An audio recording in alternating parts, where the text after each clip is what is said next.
The man in the saddle is angular and long-legged. His skin is sun-dyed brown.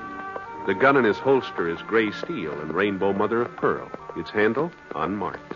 People call them both the six-shooter.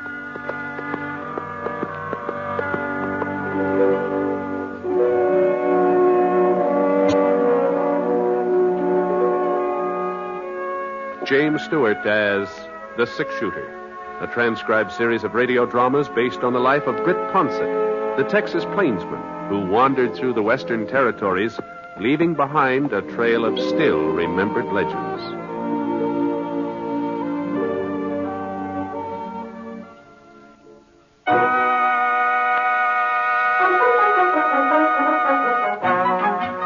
Tower Rock sure was spruced up. Flags on almost every building, the big banners stretched all the way across Main Street, all the way from the roof of the hotel to the top of the Wickford Bank. Franklin County Fair, that's what it said. Prizes, rodeo, free barbecue, Saturday, August 20th, come one, come all. Well, tomorrow would be the 20th. I'd come to town a day earlier and be sure of getting a room. Good thing I did, too. Only one left was on the second floor.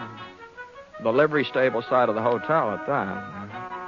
I put my clean shirt in the dresser drawer and headed downstairs. The clock in the lobby said 3:15. Well, that meant I had time to sort of give Tower Rock a once-over before supper. Thought maybe I'd wander over and see how Kermit and Rome were getting along. But just as I was crossing the street, I saw Rome come out of the front door. Rome! Hey! Hey, Rome! Huh? Oh, Britt. Well. Finally decided to put in an appearance, huh? How are you? I'm fine, Rome. Fine. I was just on my way over to see you. You're not running short of cash, are you, Britt? No. No, this is going to be a social call. Not that I'm flush or anything like that. Come into town for the fair, huh? Yeah. I haven't been to one since I don't know when. I figured Dad Morgan's cattle would do without me for a few days, so... Well, how are things with you, Rome? Oh, so. Yeah. Bessie, is she all right? Oh, pretty well. Kermit and Thelma? I guess they're all right. You guess? Well, I ain't inquired lately. Well, I better get moving. I told Bessie I'd pick her up at the schoolhouse. She's on the decorating committee. I'll see you later, Brett. Yeah, I'll see you.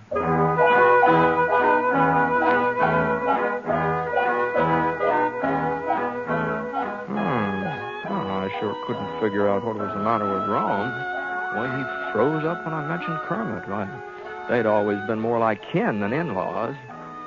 Folks said it sure was lucky for the Wickford girls to marry two fellows who got along so well, especially after Jess Wickford died and left the bank to both his daughters 50-50. Kermit and Rome had turned into first-class bankers, too.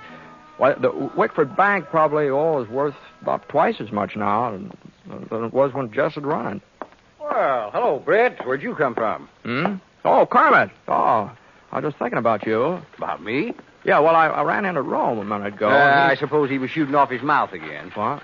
Well, no. Well, just don't believe everything you hear, Brett. There's two sides to every story. Remember that. Sure, Kermit. Well, I got to be running along. Thelma was at the schoolhouse waiting for me to fetch her home. Well, you could have saved yourself a trip. Huh? Well, that's where Rome was heading to get Bessie. He could have picked her up, Thelma, at the same time. Well, you don't think they'd ride in the same buggy, do you? Huh? Well, I'll probably see you at the fair tomorrow. So long. Yeah, sure. So long.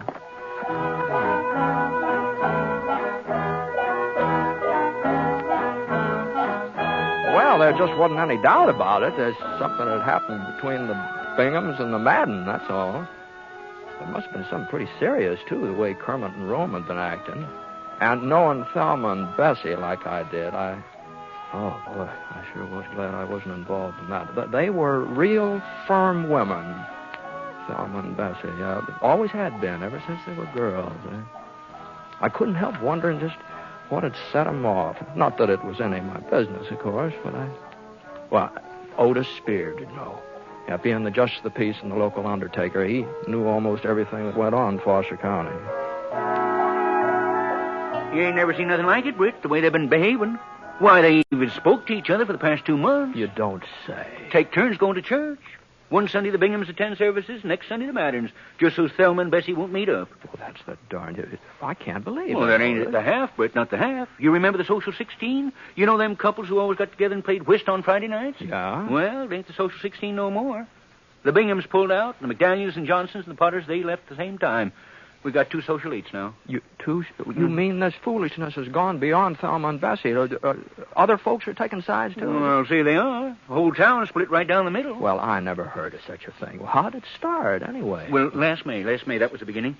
Thelma's birthday is the first week in May. Her sister Bessie, just a year younger, almost to the day. Her birthday's the 10th or 11th, right in there somewhere. Mm-hmm. Uh-huh. Well, seems Kermit bought his wife a new Surrey for a birthday present. Had it shipped all the way out from Kansas City. Thelma sure was proud, too. Well, you can't blame her. It was just about the nicest carriage this town had ever seen.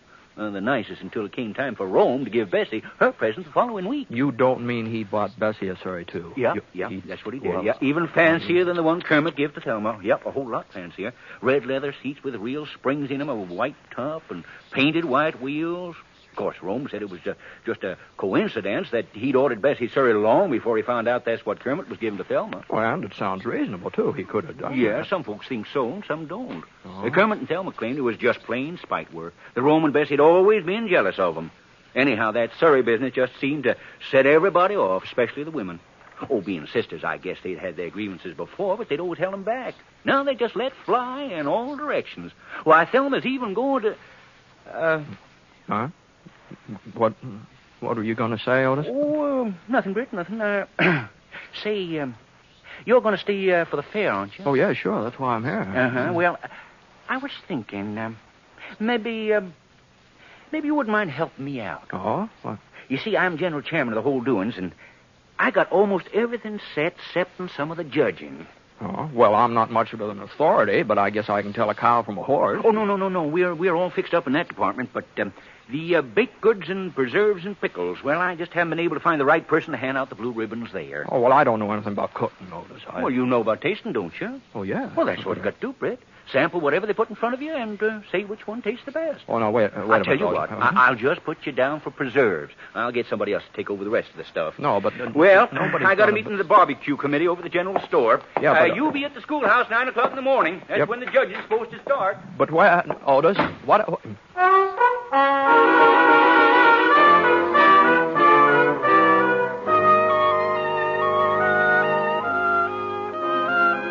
Where's the idea of me giving out blue ribbons for preserves? I couldn't tell peach from grape if it wasn't for the color. Well, the one then they sent me standing here in the funeral parlor worrying about us. So I went back to the hotel to fix up for supper. Yeah? Who is it? Bessie Madden, Britt. Well, just a second. Well, won't you come in, Bessie? Why, thanks. Hey. Well, you're looking well. Oh, so are you, Britt, so are you. My goodness, I don't think I've ever seen you look better. No, now, Bessie. Well, now, what I come by for was to pick you up and take you over to our house for supper. Oh. You don't have no other plans, do you? No. I was just going to eat here at the hotel. Oh, you don't think we'd let you eat at the hotel, Britt? Why, you're one of our closest friends, always have been. Well, I don't know why Rome didn't invite you when you met up this afternoon. Guess he just took it for granted that you'd know I'd be expecting you. We're having fried chicken, hot biscuits, some of my strawberry preserves. Oh, you do like chicken, don't you, Britt? Oh, sure. Well, what are we waiting for? I've got my Surrey outside, and I'd be glad... Well, excuse me, Bessie. Of course, Britt, of course. Britt! Well, I just heard that you were in Tower Rock, and I wanted to tell you Kermit and I are expecting you for supper. Now, I won't take no for Oh, I thought you were alone. Didn't mean to interrupt anything. You're a little late, Thelma. Britt's having supper with Rome and me. Might have expected you'd pull a stunt like this, Bessie Madden. Trying to bribe him, huh? Bribe ladies. And I suppose you didn't ask him to supper yourself? This is one time you can't lie out of it, Thelma. I heard you with my own voice. There's no reason I shouldn't ask him. Britt's a friend of mine. A friend of yours? You've never put yourself out for him before, not once in your whole life. Bessie. And since when were you so interested in his welfare? Thelma. The minute you found out he was going to be judging the preserves tomorrow, that's when. Preserves? As if I had any cause to try and influence him. My strawberry preserves have won first prize at every county fair for the last 10 years. Yes. But I've never entered against you before. I let you win. But this time it's going to be different. You're just making a fool of yourself, Thelma. You couldn't cook up a strawberry preserve if your life depended on it. I've got Mama's recipe, too, and don't you forget it. Now, hold and on. all There, I both. have Now, to hold do on. is- Now, just hold on here now. Now, I want to get this straight. Now, both of you have entered your strawberry preserves in the fair tomorrow. I've entered my preserves. I can't speak for her. No, mine will be there, too. Don't you worry about that. And I'm supposed to judge between them. Is that it? Otis Spears said you'd agreed to do it. That's right. Well, Britt. Just wait till I get my hands on Otis Spears.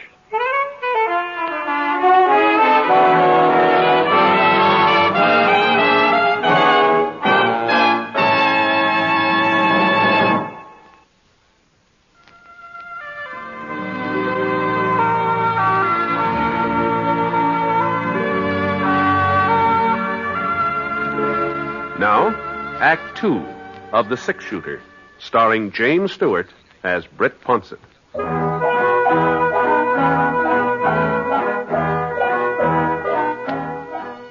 Well, I told Thelma and Bessie that I couldn't have supper with either one of them. Matter of fact, I kind of plain lost my appetite, I guess. I did take me a while to get rid of them, though. Both of them kept lagging behind, wanting to get the last word in. But finally they went home. Well, Otis Spears wasn't at the funeral parlor, so I went over to Widow Berkeley's boarding house where he lived and waited for him. It was after 9 o'clock before he showed up. Miss Berkeley had already gone to bed, and I heard the front door open, and I saw him head for the hall steps. Just hold on, Otis. Huh? Oh, Britt. Well, what are you doing here? I just wanted you to know that I won't be judging any preserves tomorrow. What? You heard me, Otis. But Britt, you promised you'd do it. I didn't promise any such kind of a thing. And I don't appreciate your trying to get me in the middle of this feud between Thelma Bingham and Bessie Madden either. Oh, you found out, huh? I sure did. Well, they were over to see me, both of them. Oh, I never heard such a hen squabble in my whole life. Well, I told you this thing between them was serious. Well, there were a few things you didn't tell me, like the fact that they're both entering strawberry preserves at the doings tomorrow. Well, now, Britt, you don't understand it. I understand, all right. You didn't want to tackle the job of judging those preserves yourself, so you shifted on me. I understand, all right. I couldn't judge him, Britt. Don't you see? Whichever way I was to choose, I'd make enemies of half the folks in town. My burying business would drop off 50%. Now, Otis. Yeah, but you're an impartial judge, Britt. You ain't taking no sides in this fracas yet. And what's more, I don't intend to, either. Well, of course, that's the way you feel. If you want Thelma and Bessie to go on feuding, and you won't do nothing to stop it. Well, I sure don't see how my judging their preserves is to have anything to do with ending their fight. It's this way, Britt. You're the six-shooter. Everybody in Tower Rock likes you and respects you, and they all know you ain't got no axe to grind in this affair, so whatever decision you handed down, they'd have to accept it. Both Thelma and Bessie. Oh, maybe they would, maybe they wouldn't. Oh, they would, all right. Now, what I'm getting at is this, Britt. Folks have forgotten about the two Surreys by now. The argument's going way past that. And these here preserves have just about become the crux of the matter. You see, Bessie's always been known for making the best strawberry preserves in the whole county. They're her chief claim to fame, you might say. Why, she's even took blue ribbons at the state fair. No, that's all. And nobody's even thought of entering against her, not for years and years. Not until this year. Yeah, that's right. Uh-huh. Now, if Thelma's preserve should be judged better than Bessie's, well, that'll mean Thelma's beat her on her own ground. Bessie wouldn't have a leg to stand on. She'd just have to admit that Thelma won out, and, well, that might settle the trouble between them. Uh-huh. You think that'd be best, Otis, for Thelma's preserves to win? Well, not necessarily. You see, if Bessie should take the blue ribbon again, well, that'll sort of show everybody that she's still top dog. In the preserve line, anyway. And folks who've been supporting Thelma might swing over to Bessie's side. And that might settle everything, too. Mm-hmm. The way you've got it figured out, it wouldn't matter who wins. Either way, the fight would be over, is that it? That's right. That's Uh-huh. it, exactly. Well... Of course, What? it's possible that Thelma's taking first prize might just make Bessie madder than ever and sort of add fuel to the fire. And it's possible that if Bessie was to win again, well, vice versa. Vice versa, yeah. I'd say it's more than possible. I'd say it's likely. Oh, now, Britt, you mustn't look on the dark side. I'm absolutely certain that if you make the right decision tomorrow, you'll end this whole thing once and for all. Thelma and Bessie will go back to being fond of each other, and Tower Rock can have a little peace and quiet for a change. I see. And just what is the right decision, Otis? What? That's easy, Britt. It is, huh? Well, sure. All you have to do is give the blue ribbon to whichever one made the best tasting preserves. You don't think we're running a crooked county fair, do you?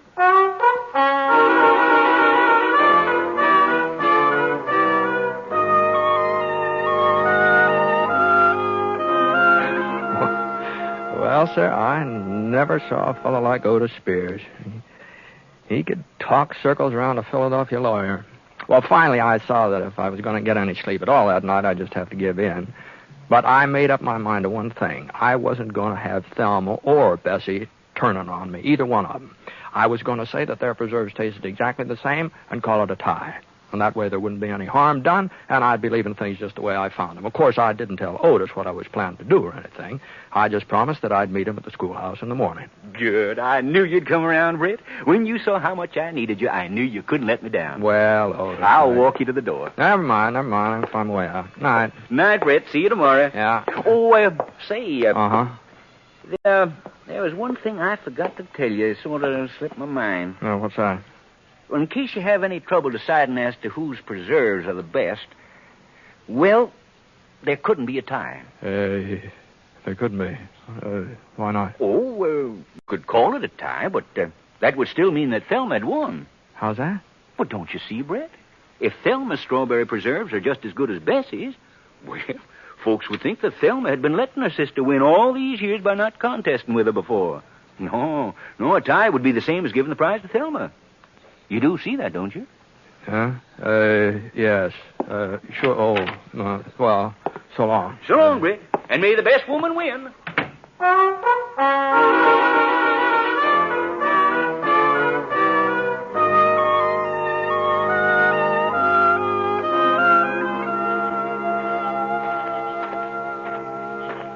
Britt.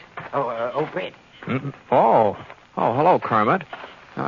You're up pretty late, aren't you? Yeah, I've been looking for you. For me? Oh. Yeah, well, Britt, I think this quarrel between Thelma and Bessie and between Rome and me and all the rest of it, well, I think it's gone entirely too far. You do? Well, I'm glad to hear you say so. But if Bessie and Rome won't come to their senses, well, they've just got to be taught a lesson. And maybe Thelma's right. Maybe the fair tomorrow is the place to do it. What? Well, at least everybody will be there to see Bessie when she gets her comeuppance. That is, if Thelma's strawberry preserves... Well, what I'm getting at is this. Now, Thelma's just got to win, Britt. If she don't, my life will just be miserable.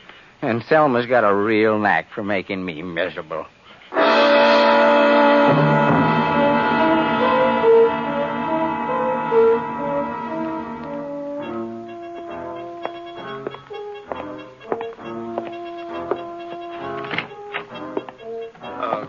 Hello, Britt. Hello, Rome. Hope you don't mind my waiting here in your room, but I just had to see you. Bessie sent me.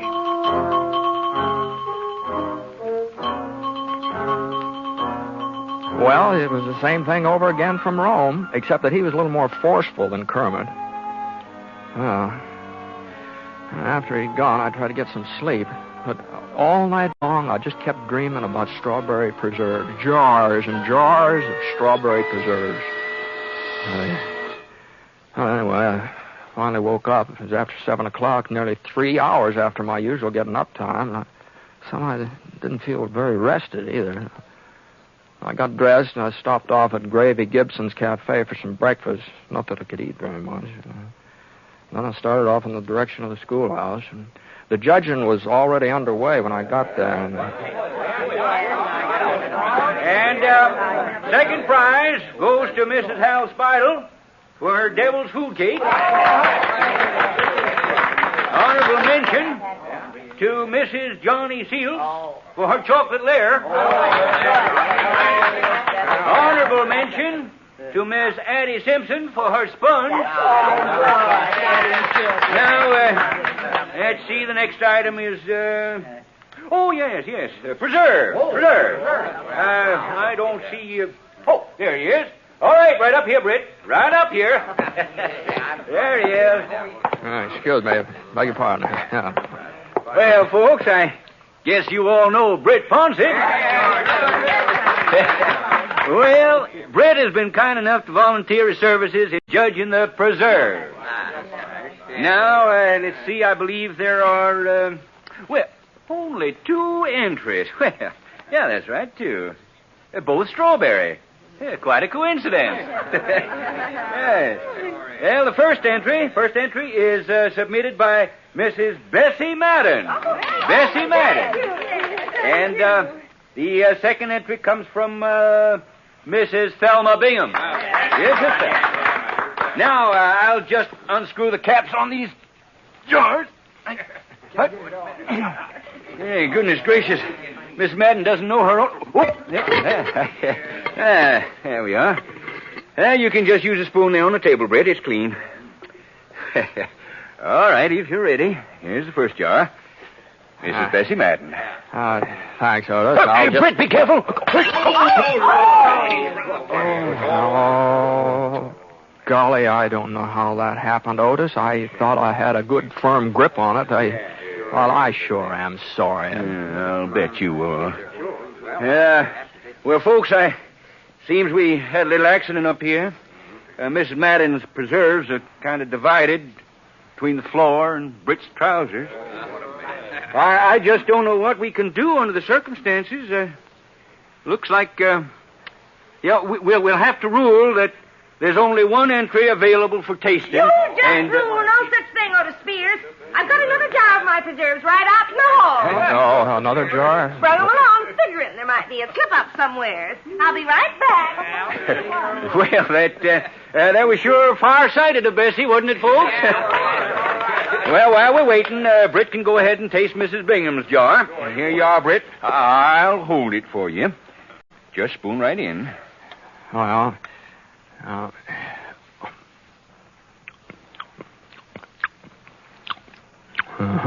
Here now. And I'd appreciate it if you'd see that nothing happens to this one, Otis. Don't worry, Bessie. Don't you worry. There. That one come off a little easier. All right, Britt. These are Mrs. Madden's. Go right ahead.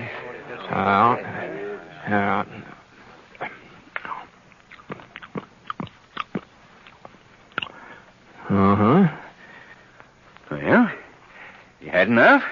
Yeah. I've had enough. All right, folks, all right. Quiet down. Britt Ponset is ready to announce his decision. Well, it's my opinion that I want to be sure of one thing first. Now, I understand that my job is to say whose preserves taste the best. Is that right? I'm supposed to pick the best tasting strawberry preserves in the whole county. Is that right, Otis? That's right, Britt. That's right. Yeah. All right, then. Now, these preserves of Mrs. Madden's, they're very good. Now, you might say they're excellent. But I've had better. Now, there's no doubt about it. I've tasted better. And right here this morning, too. Right here in Tower Rock. Now, Mrs. Bingham's preserves here. Now, they're good. No, they're more than good. They're excellent, too. But they're not the best. Now,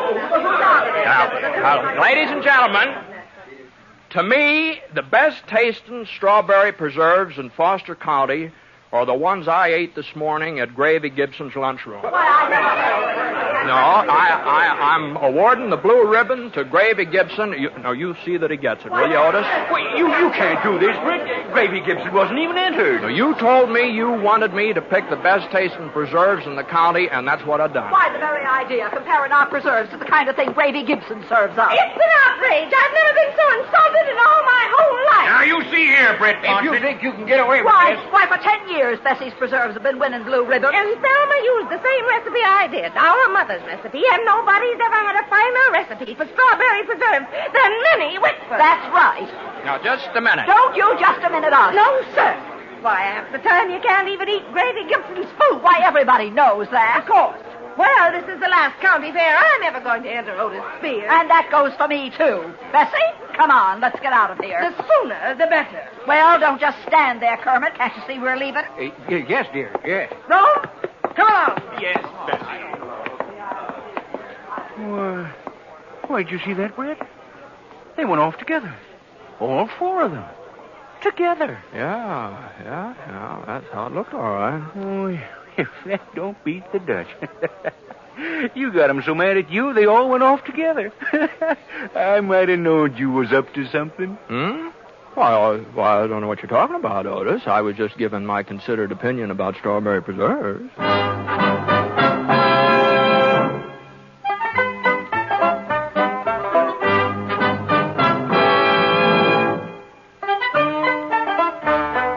You know, the funny thing about it was it's true what I said. The preserves I'd had and my breakfast toast over Gravy Gibson's did taste better than Thelma's or Bessie's. Of course, the fact of the matter was, I really couldn't taste their preserves at all. I just burned the daylights out of my tongue drinking Gravy's coffee. Oh, couldn't taste a thing afterwards. Boy, that was miserable coffee if I ever... The Gravy sure is a terrible cook.